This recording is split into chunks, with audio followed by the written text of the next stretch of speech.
73 today. So hopefully everybody out there is ready to talk about NFPA 73. I will try to pull up some questions and comments that we've seen on our YouTube channel out here on IAEI's YouTube channel. So we'll take a look at some of those today as well. So welcome to another IAEI News Live. All right, so let's, I say we get started. So today, NFPA 73, first draft meetings start tomorrow, but we're going to talk about it today, and it all starts now.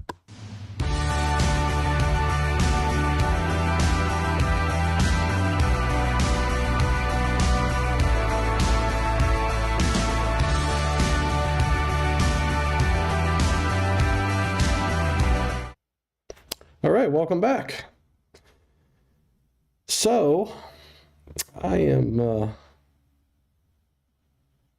just getting this ready. Felix Sandoval, how the heck are you?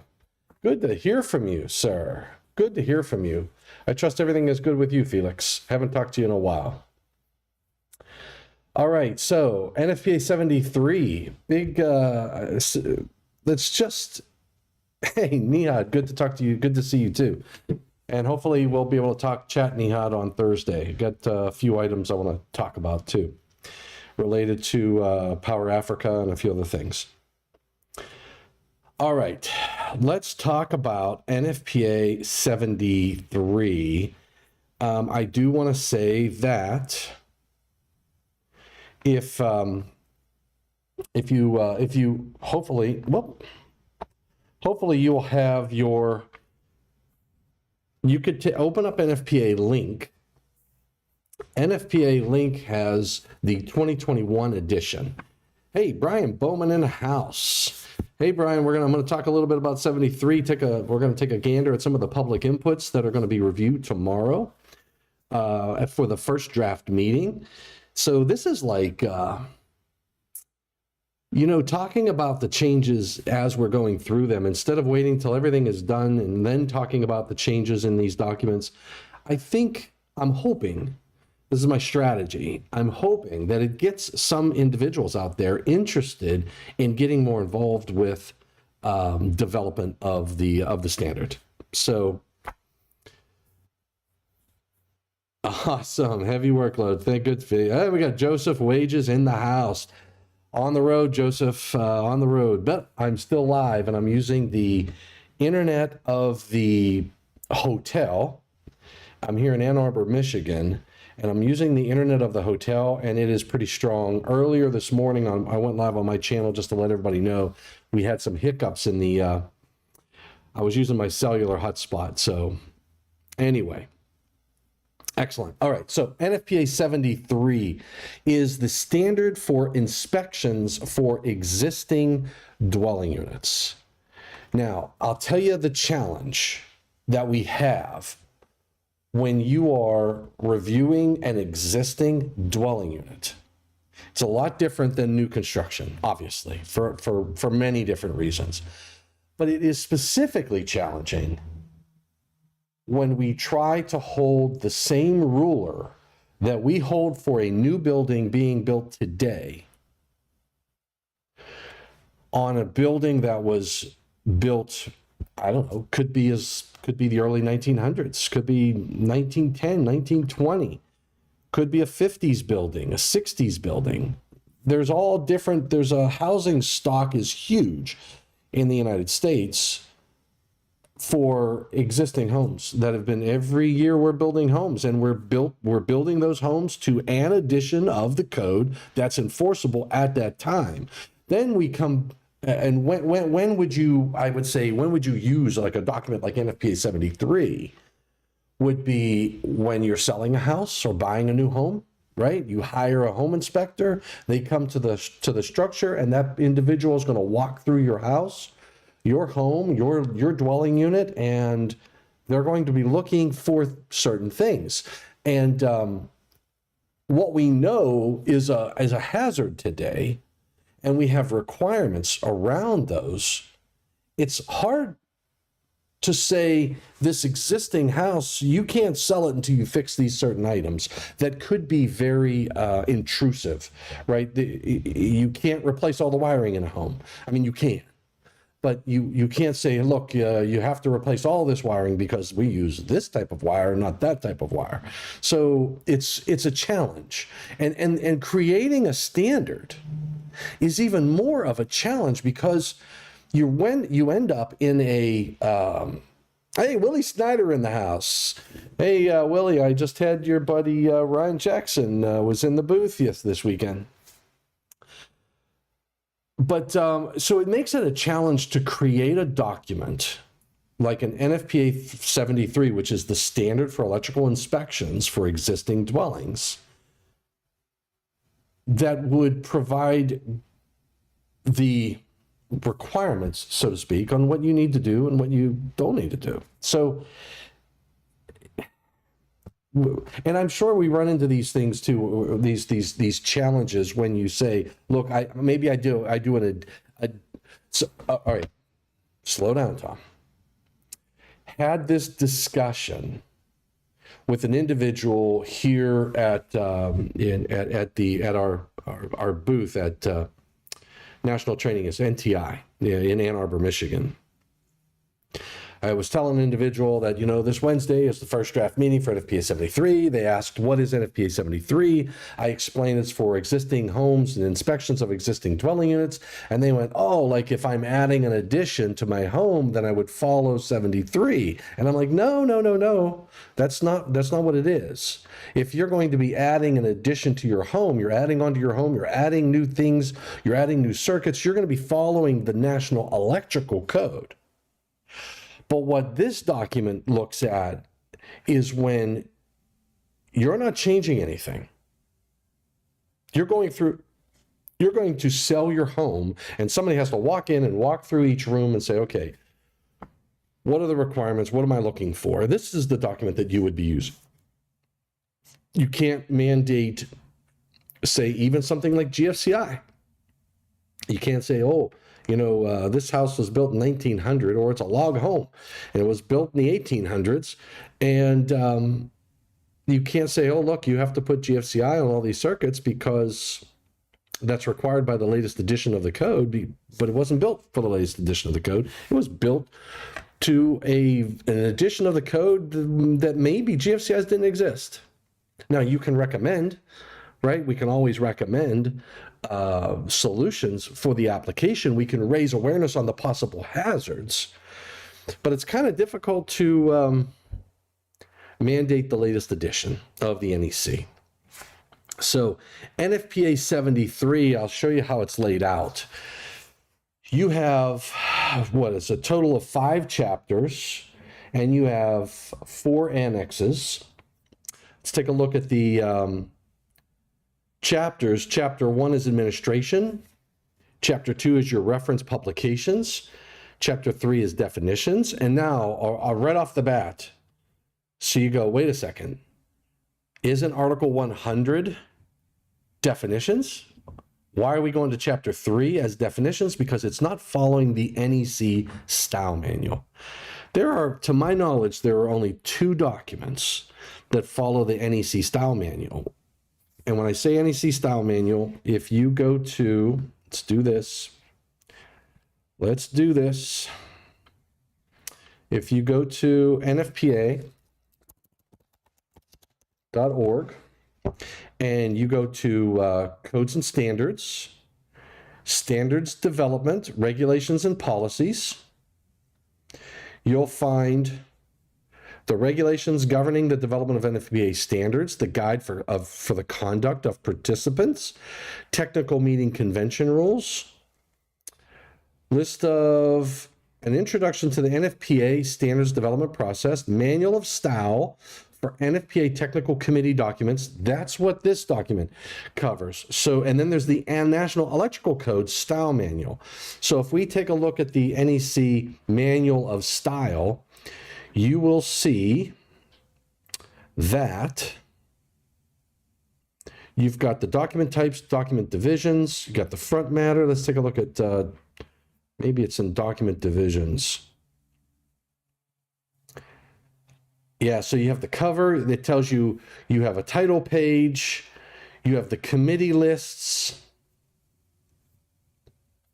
right? Table of contents, introductory information. Sorry about that. You have your paragraphs, all your sections, subscriptions, divisions, your numbering system, enforcement requirements. Look at this. There it is. Chapter 3 is definitions. So now that's this document, right? So if I go to back over here and I go to the National Electrical Code Style Manual, it tells us after selecting the link, go to the additional information section and the current and prior. So I click on that. I clicked on it with my finger. This is my clicking finger. And Standards Council's decisions, additional information, NEC Style Manual is right there. Okay. And I do view. And they just updated it. So word to all of you out there who are involved with the NEC and want to understand more about how it's laid out and all that jazz, check out this document because it is brand spanking new. There we go. So you got your scope. Where's your purpose, scope, editorials, format, definitions, defined terms are all going to be in Article 100. And there it is, location right here, 2.1.2.2. Definitions of terms used in the document shall only be located in Article 100. The article shall not be subdivided. So this gives you all of the requirements. So I'm just giving you that flavor for why you're going to see definitions in Chapter 3. All right. So this document's following a different style manual. Channel. Chapter 4 is your general requirements. 5 are your appliances and special equipment. Then you get to annex material. Now, Annex A, explanatory material. How that is constructed. Whenever you see a section in a chapter, there we go. Oh, here we go right here. Chapter 1. So let's do this. So in Chapter 1, you see that little asterisk by 1.2. That asterisk means there's annex material. And the annex material for where those asterisks are is in Annex A, and it's called explanatory material. So what we'll do in this document, instead of having informational notes, and the reason I'm saying this is because there were public inputs made for the 2024 cycle. 2024? Hold on. Yeah, 2024. No. This would be, oh yeah, this is not on a 3-year cycle. Change edition. This is a 5-year cycle, so I got to be careful. So it's a 5-year cycle, not a 3-year cycle for this document. So it went from 2011 to 2016, 2016 to 2021, and then 2021 to 2026. So it's a 5-year cycle, so keep that in mind. And the other cool thing is, in NFPA Link, you go down to the bottom and you say change edition, and it can go back to the 2006 edition.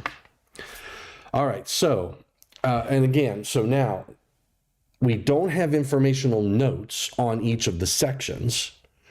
We have what we call explanatory material, and all of that explanatory material is found in one annex.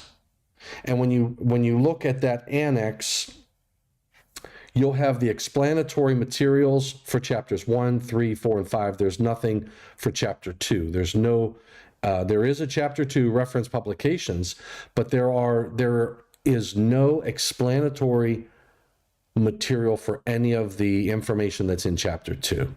And the only thing that you'll find in these chapters from an explanatory material perspective, oh, here we go. There's your the annex material. So this is purpose 1.2. And it looks like that's the only, oh, that's for chapter 1. So that's the only explanatory material, that's the only asterisk you'll find in chapter 1.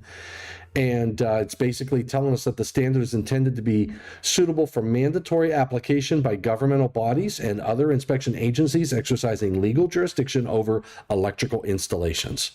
So that's the other thing. So again, that's an important part of when you have a standard. If you're going to have requirements that are associated with an installation and you're trying to sell a house, you really have to, do your due diligence to say, what are the items I am going to be mandating? For example, there was a public input.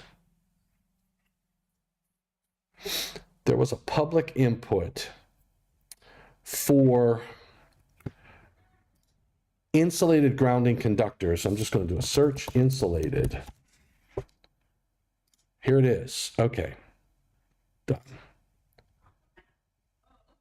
So you have in section 4.5.4.1, there's a sentence being proposed by an individual that wants to add text: insulated grounding conductors for American wire gauge or larger shall be identified by a continuous white or gray outer finish, 3 continuous white or gray stripes, or a white or gray marking that encircles the conductor at the terminations. Now, I hope you can understand the challenges of that. If, for example,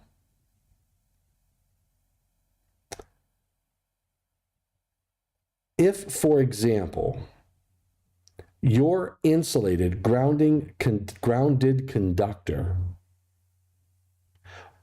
was, say, of an older vintage that did not have the continuous white or gray outer finish, 3 continuous white or gray stripes. Maybe it doesn't have that. And it was permitted back in the day. I'm just doing, I don't know that for a fact. I'm just saying, what if? And you're doing an inspection and the insulated grounded conductors aren't like that. Do you require them to remove all the wire and install new wire? That'd be a challenge. That would be a huge challenge to justify. In addition to not just the fact that you're going to be doing major surgery on the structure, it would be hard to justify.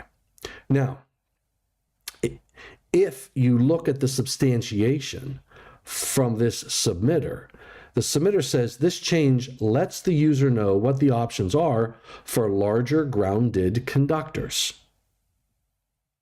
Now, in my opinion, I don't know which way this is going to go during the meeting tomorrow, but in my opinion, that would be great annex material, but not necessarily good required language.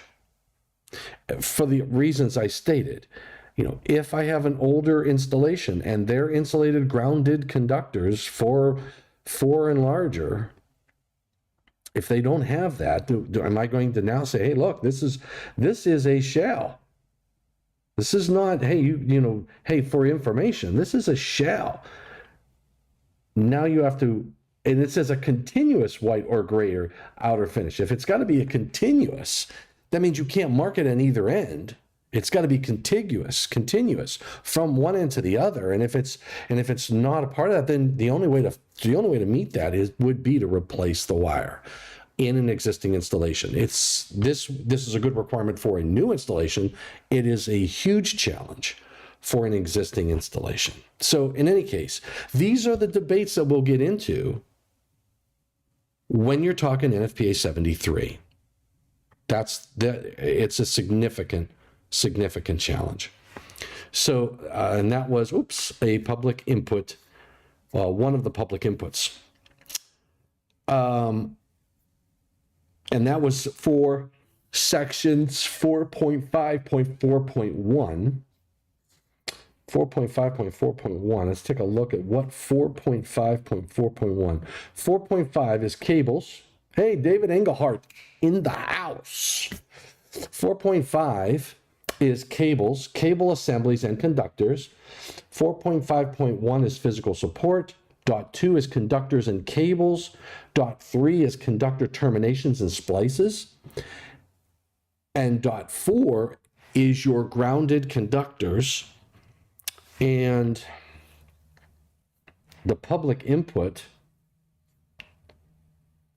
was on 4541. An insulated grounded conductor of 6 or smaller shall be identified by a continuous white or gray outer finish along its entire length. So we have that in 4541 existing. That'd be a tough one. It really would. And that's existing language. Now I understand why the submitter made the submission for larger, 4 and larger. So maybe it'll pass. Maybe that would be. It could be that's the way we've always done it. I don't know. Willie Snyder says 1964 pull pump motors don't require GFCI protection for some reason. Well, yeah, I mean, if you go back early, GFCI did not hit the streets till the 70s, and I'll tell you why, Willie. We didn't have solutions. We didn't have solutions on the market back then. We had think about 1964. So let's just look at this. 1964 electronics history. Here's a timeline of computers. In 1964, the CDC 6600 supercomputer was introduced. The 6600 retained the distinction of being the fastest computer in the world until it was surpassed in CDC 7600 in 1968. It used 10 small computers known as peripheral processing units to offload the workload from the central processor. The Canadian Chalk River Nuclear Lab needed a special device to monitor a reactor, so they came up with this PDP-8, which sold for $18,000, Willie. 1/5 of the price of a small IBM system, a small IBM 360 mainframe system. $18,000. You had the IBM 2316 disk cartridge introduced. If you just look at technology at this time, to put the technology in these applications, they were larger devices. And Joseph Wages, GFCI was protected in 1968. So that was the introduction of GFCI in 1968. And if you recall, now, I was born in 1968, but I don't recall this. But if you see pictures of that first GFCI, I don't know if there is GFCI in 1968. I'm just going to do a Google. First version to mention the use of and that was in 680-4G for lighting. That's coming from the IAEI magazine. That's a quote from IAEI magazine. So if you don't get a copy of IAEI magazine, you get one when you join IAEI, or you can purchase them. So the GFCIs back then were like a small relay. They weren't necessarily a GFCI that you and I would recognize today.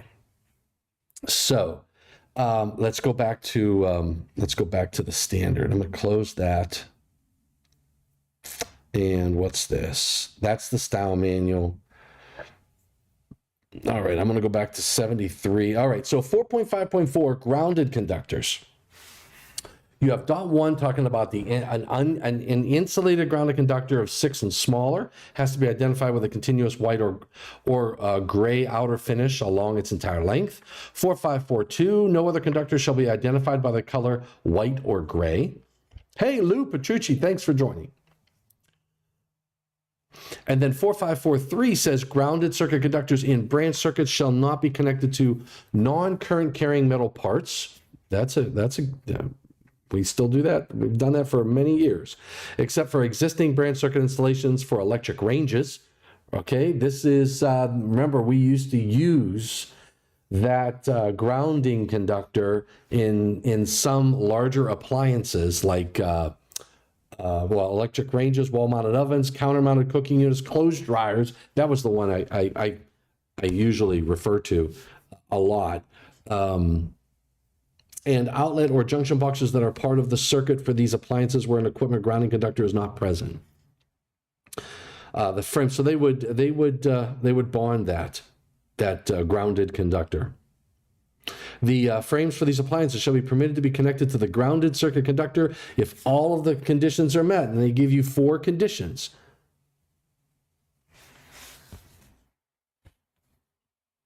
All right. So, and then you have the equipment grounding conductors. Equipment grounding conductors shall be permitted to be bare, covered, or insulated. Individually covered or insulated equipment grounding conductors shall have a continuous outer finish. So that's your 455, your equipment grounding conductors.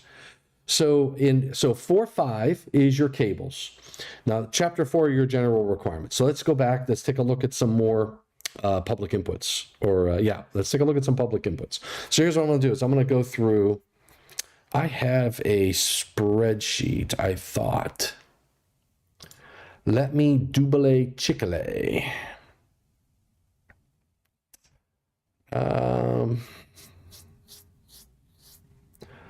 thought I had a spreadsheet for open downloads. I got it on the download. Do 73.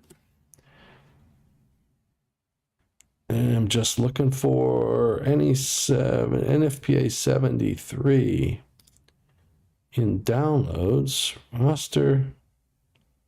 I think I may have moved it. If I go to organizations and I go to NFPA, and I go to 73, NFPA 73. I'm just trying to find my spreadsheet. It's not there. Cancel. All right, here it is. No, wait, that's not it. I don't know what I did with my NFPA 73 spreadsheet. Interesting. I'm just looking to see how many public inputs we had. Let me go to my sent files, because I did send that spreadsheet. There we go. Found my spreadsheet. Public inputs. So we have, let's do this, share file. I'm going to drop it over to this computer. And public inputs, there we go, double input, public inputs. All right, so there are a total of 66 public inputs. All right, so we got 66 public inputs. And there are there's a global public input. And so let's take a look at chapter 1 first. So here's what now you can go up to you can go to NFPA 73, www.nfpa.org/73next, all one word, 73next. And you can call up the public inputs and take a look at the public inputs. And I need to go, it'll bring you into what we call TerraView. Now, chapter 1, administration. All right, so let's talk about what the scope is. The scope is to identify the hazards or hazardous conditions of electrical systems in existing 1 and 2 family and multifamily dwellings, including mobile homes and manufactured homes. So that's the scope. And it is, and again, it's to identify hazardous conditions of the electrical system. Now, there's a public input for 1.1 that wants to add dwelling units of multifamily dwellings. The substantiation was the standard doesn't have information on how to inspect common areas of multifamily dwelling units. That's a good point. So this individual wanted to add where it says and multifamily dwellings, they wanted to add and dwelling units of multifamily dwellings, because they're saying that in a multifamily building, there are common areas that this standard does not address. And that's probably a good public input, in my opinion. We will see. We're going to have to do a post first draft review and see what passed and what didn't and why. The second, so you have the scope, you have the purpose. The purpose of the standard is to provide inspection and testing procedures and practices for evaluating the safety of installed electrical systems within and associated with existing dwellings. Now it says inspection and testing procedures. Now, why would I say testing procedures? Because you probably want to test the GFCIs when you're there, or AFCIs if they exist when they're there. This isn't a maintenance document. So it's not how to maintain the dwelling unit electrical distribution system. This is an inspection. So you would want to perform some limited, probably very limited testing on the installation. All right, so you got scope, purpose, application. So it says the applies to the hazardous conditions of electrical systems, including but not limited to safety hazards, fire hazards, shock hazards, overheating conditions, physical deterioration, abuse, and non-compliant installations. Felix says, do existing commercial and industrial installations have NFPA standards? Ooh, no, not to my knowledge, Felix.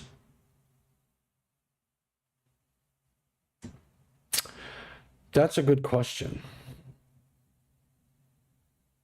But to my knowledge, I am not aware of a similar document to NFPA 73 for commercial and industrial. What you do have, Felix, for commercial and industrial installations is NFPA 70B, which speaks to maintaining those installations, which is a sister document to NFPA 70E for safe work practices, right? So, Felix, I would argue that we do something similar in those other types of structures, but we do it under the envelope or the umbrella of maintenance, maintaining the electrical distribution system. So one could argue, but I would say at this point it is not a maintenance document for a dwelling unit. So that's a good point, Felix. Very good point. And so here's the challenge.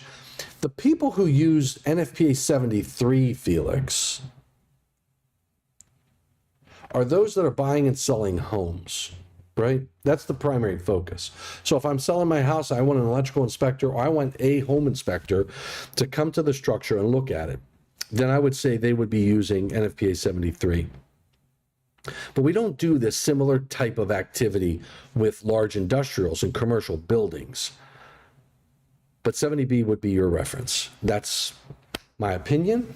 And remember, I sit on NFPA 73, but I don't speak on behalf of NFPA 73 members, committee. I don't speak on behalf of NFPA, IAEI, NEMA, Eaton, NFPA, and any other organization you can associate me with. IEEE, I'm an IEEE member. I don't speak on behalf of IEEE either. So what comes out of here started up here, but it all comes from the heart. So it's just the way I am. If you need an opinion, I'll give you mine. All right, 1.3.2, the standard applies to accessible electrical equipment, right? So this is important. You don't want to have to say, look, I need to inspect the wires behind the wall, so I got to remove the drywall to inspect it. If it's accessible, I'm inspecting it. Now, there was a modification suggested to 1.3.3. Let's take a look at it.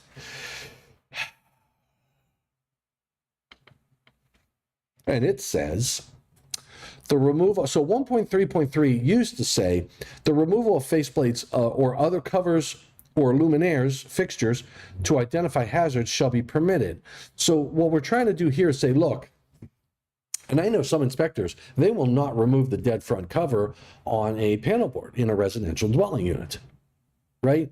You're exposing yourself to hazards if you do that. They'll look at the breakers. They may turn breakers on and off. They may press test buttons on GFCIs and AFCIs. They're not going to expose themselves to energized parts, and especially in a, say a service panel board. Now, what they added in 1.3.3, or what they're suggesting to add, because remember, none of this has been looked at yet, because the review happens tomorrow in the first draft meeting. They wanted to add the following: where adequate protection against shock hazard is used. So the removal of faceplates or other covers or luminaires to identify hazards shall be permitted, quote, where adequate protection against shock hazards exist. Now, let's talk about that one. All right, so there's the language as the public input. Now let's think about this. Your one side of my brain is saying, look, you are stepping into, oh, sorry about that. Phone call was coming in. One side of my brain, and it was one of those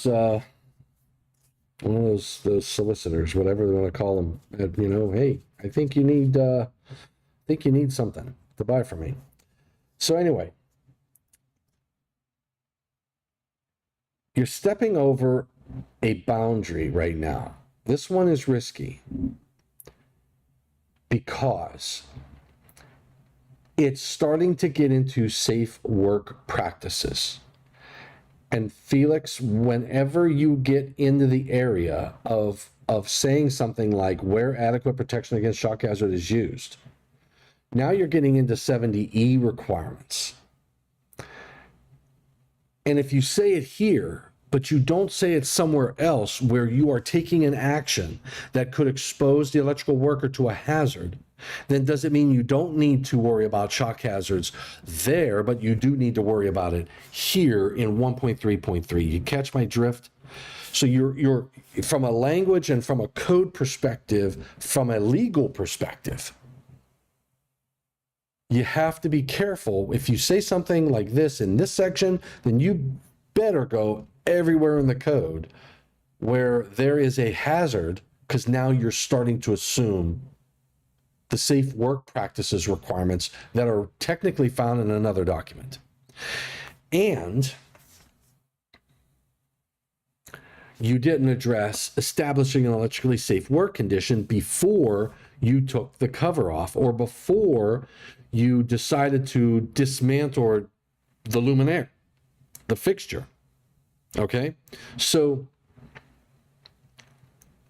our challenge here, in my opinion, I don't know that you want to start crossing the boundaries into safe work practices. at all in this document because 70E applies. If you are working in a residential dwelling unit, 70E applies for your work in that dwelling unit. 70E doesn't say, look, this applies to when you're working in industrials and commercials, but it doesn't apply when you're working in a residential dwelling unit. It does. If you are an electrical contractor, you're going through, or you're an electrical inspector, because it applies to inspectors, and you're going to inspect an existing dwelling unit, you better be following all of NFPA 70E, not just some of it. So my opinion, and I don't know where the panel will go on this one, but I know I would probably say it's not appropriate to put this here. And the substantiation was even 120 volt systems can be a shock hazard. The standards should be worded to make sure anyone exposed to energized parts is protected. Well, I would say that's the case regardless. Whether or not it's 120 volts, anything greater than what? What's the number? If you know the magic number, is there a section for off-grid in NFPA 73? Off-grid. Well, it depends. Willie, we're going to take a look at that. I mean, it applies to a dwelling unit. So if you meet the definition of a dwelling unit, if there, for some reason, if you are in an area, in a structure that is supplied off-grid, meaning you have a generator or you have energy storage systems and photovoltaics, et cetera, and you're not being supplied from a utility, I don't know that the definition of a dwelling unit, I don't believe the definition of a dwelling unit is dictated by whether or not you have a utility. So let's take a look at that. I'm going to go to the NEC. I am going to NFPA link master Joe and going to NFPA 70, and I'm going to look at the definition of a dwelling unit in NFPA 70 to say, how would we answer his question? Dwelling unit. That's DW, dwelling unit. Dwelling unit. The definition of a dwelling unit is a single unit providing complete and independent living facilities for one or more persons, including permanent provisions for living, sleeping, cooking, and sanitation. So, Willie, yes, the entire document in 73 would apply for off-grid dwelling units. So hopefully that helps. Thank you for your question. Okay, so now we're working our way through chapter 1. All right. The standard is intended to require only the remedial action necessary to correct identified hazards. Equivalency. In equivalency, devices, systems, or methods that differ from those in the standard shall be permitted to be examined. So this is when, if there's something that is required in the standard and you find the AHJ is presented with something that they say, look, this is equivalent to that, then this is where you're at, 1.4. The authority having jurisdiction is permitted to approve devices, systems, or methods found to be in compliance with 141, and that would be tested in accordance with the intent. So the submitter suggested a change, and instead of saying that examined or tested according to the intent of the standard, they want to replace intent of the standard in codes in place at the time of installation. Codes in place at the time of installation. So that's a good one. So they want to basically say, look, if you're going to supplement something and there's a code requirement for, I don't know, a Van Ducky, and you have a thingamabob that looks just like a Van Ducky and it does the same job of a Van Ducky, but it's a thingamabob, then the thingamabob could be approved by the AHJ. And Mr. Engelhardt got his. I love it. This is what I love about David Engelhardt. He's got his book open, and he says that 3.3.7 has a defined term for dwelling unit, and it's the same definition that's come out of Article 700. I'm sorry, Article 100 of NFPA 70. They think in future. Yes, and it says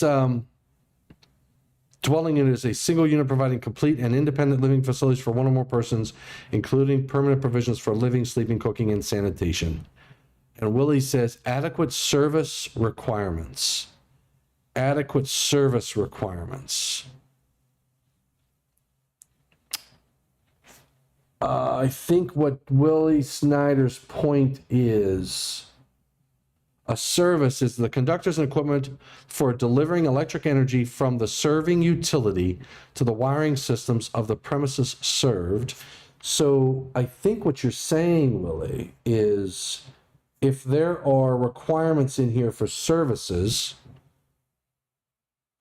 then it wouldn't apply to an off-grid application. I would agree with that, because if you have an off-grid application, you don't have a service, but you do have some other source of power, and then it would be either a feeder panels, etc. Right? You still have receptacles, all the receptacles. So, yeah. Good question, though. All right. Adequate service requirements. They think in future. 3.3.7. Okay, so 3.3. So I'm back to chapter. Man, I'm telling you. Great questions, guys. Great dialogue. And thank you, Mr. Engelhardt. You are the man. Okay, so there's your equivalency. What was the change? The change that they're proposing is codes in place at the time of installation. So again, remember, we try to go to lengths to not require,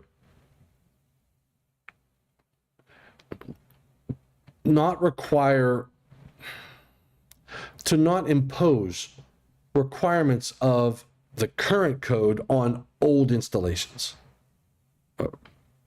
Hopefully that came out right. I was trying to figure out the best way to convey that message. But anyway, that's chapter 1. Chapter 2 are all your reference publications. And the only change here, there's only like 4 first subsections. And the only thing that we want to do in this is to update the dates of the publications. Chapter 3 are your definitions, your defined terms. They want to add, or do they want to modify? I think they want to add. Let's see what this one is. No, they want to change the definition of accessible, and what they're doing is bringing it up to date to the 2023. Oh, in time of installation. I get it now. Oh man, Felix, you are the man. Codes in place at the time of installation. It says codes in place at the time of installation. So where they're trying to go, Felix, is if, for example, you built a home in 1952, you're going to follow, and let's say that you built a home in 1952 and they were only on the, I don't even know. I picked a year and say it's the 50 code. If the home was built to the 1950 code, then you should inspect it to the 50 code, not to the 2023 National Electrical Code. Now, did they put the language in right? They said codes in place at the time of installation. That's the suggested change. And it would be the past. Maybe they need some work there. So chapter 3, they want to make some modifications to accessible as applied to, so a lot of the terms, public inputs for the terminology that's used is being updated to match, because a lot of these are extracted from the National Electrical Code. So they are bringing the current definitions up to date as they probably changed in the last 2023 code cycle. But very good point, Felix. Thank you for that. I'll have to take and listen to the dialogue there and see what we come up with. All right. All right, so I think most of these changes are just, yep, updates to the 2023. So they're bringing the terminology up to date with the 2023, and I would have a hard time saying no on any of these. So it looks like a gentleman by the name of Jason Marsh did a lot of public input. So thank you for your public inputs, Jason. You're a rock star, buddy. Jason Marsh, you're the man. And bringing everything up to, so all of the depth, I clicked on a few of these and I think I reviewed all of them. I know I reviewed all of them. Hold on, let me look. Anyway, I didn't open it over here. The changes in the definitions are bringing it up to date. Chapter 4, general requirements. These are this is where the meat is, right? General examination and use of installed equipment. Installation and use listed or labeled equipment shall be installed and used in accordance with any instructions. The changes, there's 2 public inputs. David Shapiro, Safety First Electrical. A lot of public inputs as well. Thank you for your contributions to improving the document of NFPA 73, brother. He wanted to add all replacement fittings, components, and accessories shall be listed, classified, or approved for the purpose they serve. So installation, listed or labeled equipment shall be installed and used in accordance with any instructions included in the listing or labeling, and that comes out of Article 70. NFPA 70, Article 110.3b. And he wants to add all replacement fittings, components, and accessories shall be listed, classified. And again, Felix, I'd love to know your thoughts on this, Felix. When you say, I'm gonna throw this one up. So it might be hard to read, but he wants to add all replacement fittings, components, and accessories shall be listed. Replacement fittings.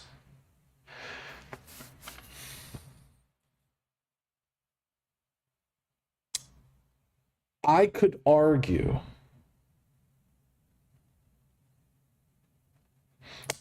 both ways on this one.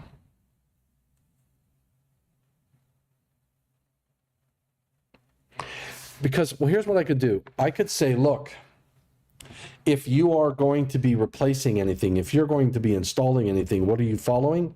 The National Electrical Code. You're not following this. Yes, David. Looks like all of those definitions are from Article 100. I would agree. But take a look at 4.1.1, David, and take a look at public input number 12. Because they want to say replacement fittings, components, and accessories shall be listed, classified, or approved for the purpose. And I don't know, part of my brain is saying,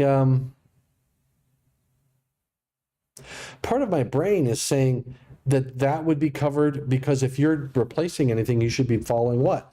The National Electrical Code. That's what my gut's telling me. So I'm inclined to say yay on this one, but I'm also inclined to say nay.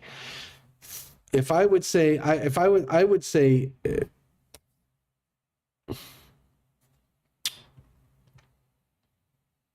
I'm going to have to go with a big no on this one for 2 reasons. One, the 70:110.3b would now have to go at the end of this section, because now you've modified what's in 70:110.3b. You've modified that.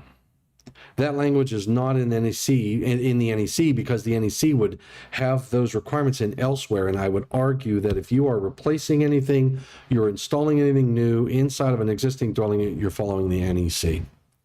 That's where my gut is. I'd love to hear your thoughts on that one.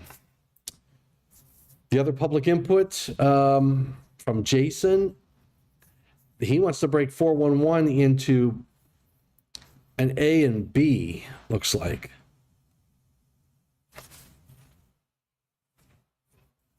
Oh, no. He extracted the text from 110.3b that includes the informational note. But he copied the B, so that'll have to come out. So basically, he took 70 extracted text from 110.3b, which now includes an informational note. The installation and use instructions may be provided in the form of printed material, quick response QR codes, etc. So I like Jason's edition. I would go with Jason's 4.1.1, which basically brings this requirement into alignment with what is in 110.3b of the National Electrical Code. All right. We scroll down. So in 73, you're in chapter 4. There was a electrical connections. Again, Jason Marsh, I see what he did. Jason must have had 73 open and the 2023 code and said, I'm going through here and I'm updating everything to match the 2023 code, because he's bringing 4.1.5 electrical connections up to date to align with the requirements in the NEC, which is a great thing. We want to be consistent. So thank you, Jason, for your efforts. And it looks like you did a lot of work, my friend, a lot of work. So those are spaces about electrical equipment. This one, David Shapiro, where foreign piping is visible over equipment, such as a panel board, or where there is evidence that the equipment has been exposed to ongoing leakage, not leakage currents, I think he's talking liquid, it shall be protected by a barrier that will divert liquid from entering the equipment. Example, and there's an exception, sprinkler lines providing fire protection for the area. And he's referencing 110.26e. So if I go to NFPA 110.26e, let's do a search. 110.26e. And I search all of NFPA 70, There She Blows, Cupcake Island.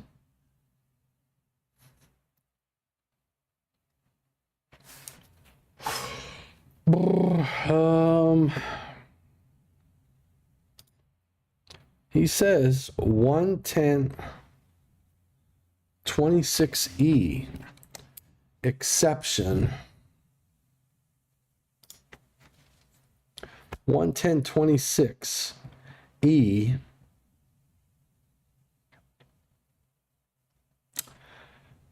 indoor installation shall comply with E1A, dedicated electric, the space equal to the width.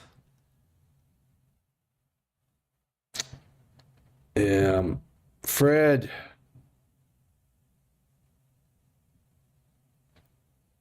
you see a lot of old installation using black water pipe or similarly non-code installations. Yeah, Fred, it's hard to require all of that to be brought back up unless we can prove a hazard. I mean, like lead pipes, right? You could say, look, if there's lead in there, get the lead out. I love it. Let's search. I'm going to search this. I'm going to search NFPA 73 for knob and tube. Whoop. KNOB. Knob and tube. Here we go. Single conductors shall not be installed unless they are part of recognized wiring methods such as knob and tube or approved raceway. The AC cable, blah, blah, blah, blah, blah, blah, blah, blah, blah. So, you know, you're allowed to have knob and tube in these applications. So, I mean, conductors and cables, that's in 4.5. Nothing wrong with that. I'm going to challenge. I'm not sure I agree with this this new section. Fred, how is? Hold on. I keep clicking. I want to click this. I want to click close. There we go. Close. All right. So, how is one to discover what by a standard that? How is one to discover what by a standard that might have been not compliant today or even 20 or 30 years, but was common practice, not commented on in the code of the time? Well, Fred, I'm gonna dwell on this one, and then we're gonna call this one a day. So here's if we go back to the scope of this, let's go back to administration.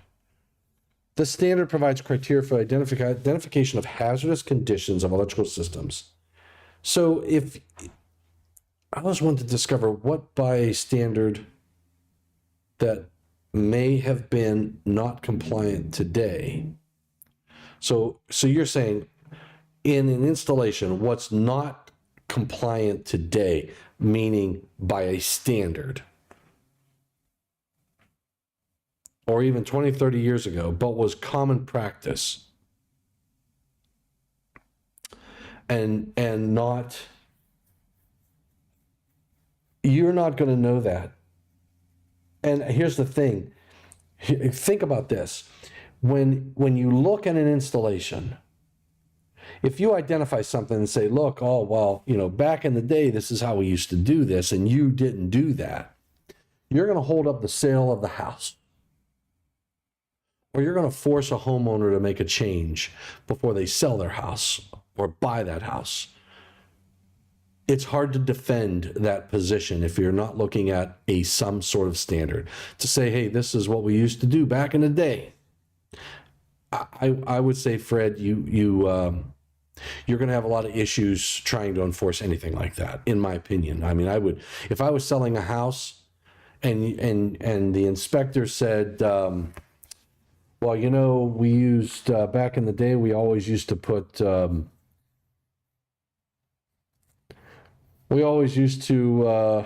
don't know,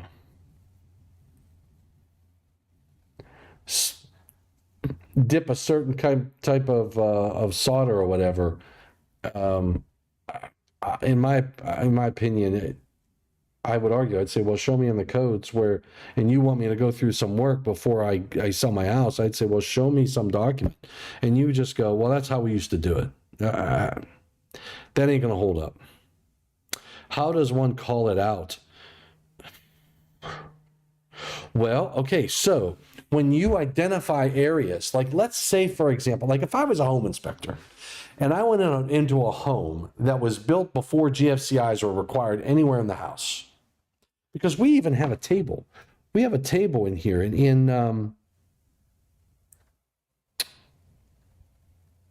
where is it? Yeah. In Annex B, we have a table by area where GFCIs are required based upon the NEC edition. Okay? So if I look at this and you built your house in 1990, and I see that, well, there's a dwelling unit receptacles within 6 feet of all sinks. That was in the 2014 code. I can't require you to put GFCIs within 6 foot of when there's receptacles within 6 foot of sinks. But in my inspection, I could say I could recommend it. Right? I could make some recommendations. But you're going to have an inspection report. If somebody isn't going to sell a house, if somebody is going to sell a house, does it have to be inspected under NFPA 73 no matter how old it is? 2 years, 5 years? Oh, great freaking question, Felix. You are the man. Okay, so jurisdictions, you're not necessarily required to have your home inspected. Depends on the jurisdiction. For example, and the reason I say that, when I bought a house and sold a house in St. Louis, Missouri, the town that I was in, which was Eureka, Missouri, and I believe it was a Eureka requirement. I had to have an inspection done, and they looked like at the deck and things like that. That was required for the city of Eureka. In Weirton, West Virginia, we sold a house, and I bought a house, And I was asked if I want to have an inspection, not you must have an inspection. And to my knowledge, there isn't a jurisdiction that is adopting and enforcing NFPA 73. So that's the other issue, Felix. Now, if the jurisdiction elects to say, look, we're going to require inspections of homes that are being bought and sold in my jurisdiction, NFPA 73 is a great document to say we're going to follow the requirements in NFPA 73. Otherwise, you're left to the discretion of the inspector as to what they're looking for and to the extent of their inspection, right? So NFPA 73 is a great resource. Even if it's not adopted, if I was a home inspector, I could use NFPA 73. I'd give myself a copy of it. And if I cited something, like say it's a GFCI receptacle is missing or breaker is missing, or you had one ground rod and you're supposed to have two ground rods, I can go on and on about some of those requirements, then I can at least quote a document that is an ANSI, has gone through the ANSI process. So that's another way that this document could be used. And their relevant credentials. There are things not covered in the code of the time, either for or against, but was common practice. It's hard, Fred. It's hard. It's hard to enforce, in my opinion. Do you have a legal standing? I don't know that you have a legal standing to enforce something that was common practice. An area that is becoming common for inspections for pools. What level of safety wouldn't be? Oh, okay. So, oh man, Fred, that's another good question. Man, Fred, what are you drinking today? Did you get up early? Did you get some good sleep last night? Thanks, Felix. So, Fred, swimming pools could be a different area. You might want to check with your local jurisdictions to see what is required. Because remember, it all goes back to what's required. In fact, I would think that since GFCIs have come so far and they're so easy to swap out either a receptacle or a circuit breaker, it's not that difficult. Why wouldn't you just say, look, you should have GFCIs in the kitchen and the bathrooms and all that jazz? And in fact, when I sold my house, I sold a house in Weirton, West Virginia. And the home inspector, it was a 1950s home, built in 1950, whatever, 56 or something like that. And the home inspector, now, we put GFCIs on every circuit. So my panel board was loaded with GFCIs. It was the branch feeder AFCI and the GFCI combination. So I had GFCI protection on every circuit in the house. And the home inspector was going to flag me. My wife called me. She says, hey, she goes, the home inspector says we don't have any GFCI protection in our kitchen and our bathrooms, and we're required to have that. If they were inspecting that home to the 1950s 5 or whatever edition of the NEC, they shouldn't have any GFCI requirements on their list. The fact that I had GFCIs on all my circuits went way above and beyond the code to which it was constructed. So I could have argued with the inspector and said, no, I don't need it because of blah, blah, blah.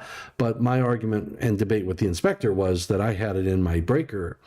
And if he put his indicator and pressed his little test button, he would trip the circuit breaker and show that all of those receptacles were being protected by a GFCI device. But that's a good point, Fred. Swimming pools and areas like that where we have seen a lot of death, but I would argue we're seeing a lot of electrical fires too. And why don't we AFCI protect all of those old homes? The challenge is you're going to find the sins of our grandfathers, right? You're going to find all the wiring issues and concerns that will trip the AFCI because they may not be compatible. Some of those will trip a GFCI because you're sharing neutrals all over the place. That was common practice back then, to your point. So common practice back in the day was to share neutrals. You know, you go to a box, you just wrap all the neutrals together. Was that proper? No. Would we do it today? No. Are there reasons why you shouldn't do it? Yeah. But GFCI protection wasn't required back then. Pools, marinas, docks, the areas that are so hazardous, and new regulations have come so far in recognizing and limiting these hazardous locations, hazards, that it seems to be a good upgrade. Yes, I would agree with you, Fred. You're absolutely right. And in my opinion, if you have a home that has a swimming pool that has electrical going out there, you probably, the jurisdictions probably should enforce some inspections, special inspections and special requirements for those circuits. Just lose a lot of people. And marinas as well. But then marinas has NFPA 303 that deals with the maintenance of a marina, and it's a commercial installation, falls under 70B. You need to follow NFPA 70B unless your marina is at a dwelling unit, right? So existing regulations, I think you have to make decisions based on safety and maybe some other decisions based only on requirements. Oh, Felix, yes. But this is where, you know, safety for one inspector might differ from safety of another inspector. And the level and extent of the red tags that you would put for an existing dwelling unit may vary from inspector to inspector because everybody has different eyes when it comes to this thing we call safety. All right, everybody, I am well past my time. I'm 12 minutes over. I apologize, but the dialogue was absolutely phenomenal. I appreciate Felix and Fred, David Engelhart, Willie Snyder. I'm just looking through the names. Lou Petrucci, Jody Wages. I said David Engelhart, Brian Bowman in the house, Nihad El Sharif, and anybody else out there who was silent. Thank you for tuning in. I really appreciate it. So thanks for tuning in. Thanks for what you do for electrical safety. Thanks for what you do for the electrical industry. Don't forget, join IAEI. Subscribe to our channel. Hit the like. Hit that thumbs up. Smash that bell. Or is it smash that thumbs up and hit the bell? I don't know. Smash it. Just and if you want to hit the thumbs down, you have to hit it twice, only in even numbers. All right, everybody. I will see you next week. Thanks for everything. Take care, stay safe, God bless, and please stay healthy. See you next week.